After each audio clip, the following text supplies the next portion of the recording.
I da znate da i u Srbiji Radio Televizija Srbije ima seriju koja se zove Ja imam talenat i prijavljivanje je do 20. avgusta ove godine. Hvala vam najlepše. A sada pričamo o turizmu ovog kraja. Naš domaćin je i direktor Sportsko-turističkog centra Bajina Bašta, Branko Stevanović. Branko, i predsjednik opštine reče da je turizam nešto što je glavno kada je Bajina Bašta u pitanju. Tu je malo poljoprivrede koja potpomaže turizam. Šta biste vi nama rekli, šta je to osnovno na čemu insistirate? Ono što ja želim da kažem da turistička organizacija Bajine Bašte, odnosno ustanova koja je zadužena za razvoj turizma na teritoriji naše opštine, je u saradnji sa turističkom organizacijom regija Zapadna Srbija, nastupajući na raznim sajmovima, znači kako u zemlji, tako i u inostranstvu, na pravi način prezentirala turističku ponudu našeg kraja. Ono što želim da kažem da pored reke Drine, planine Tare, jezera i manastira Rače, Bajina Bašta raspolaže izuzetnim turističkim potencijalima i mi se trudimo da te potencijale prezentujemo kako domaćim, tako i stranim gostima. Odmah tu niz Drinu nalazi se i opština Ljubovija koja također nastoji da što više razvije neke turističke kapacitete. Za sad je to skromno, ali bit će bolje.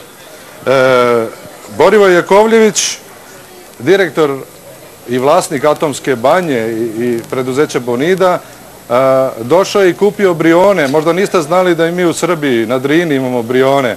Za sad je to skroman hotel, dosta ovako ruiniran, ali Boro, čujem da će biti hit.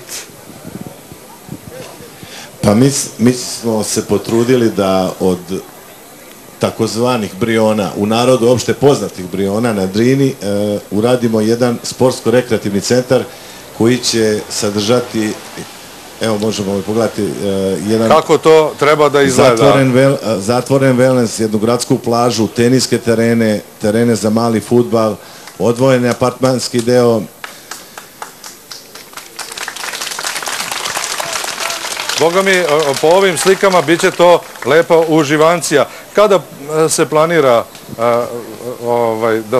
da to mi vidimo i uživamo u tim?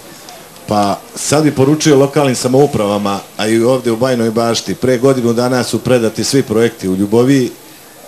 Potpisujte to što pre da imamo ovdje da uživamo u Srbiji. Pa to zavisi od njih, ali nadam se u sljedećih mjesec dana da ćemo sve to završiti i da ćemo krenuti u realizaciju. Ali velika investicija u pitanju, treba to popuniti, treba opravdati tu investiciju. Na koje goste računate? Pa na prvom mjestu, ja sam se ovdje zaljubio u Drinu.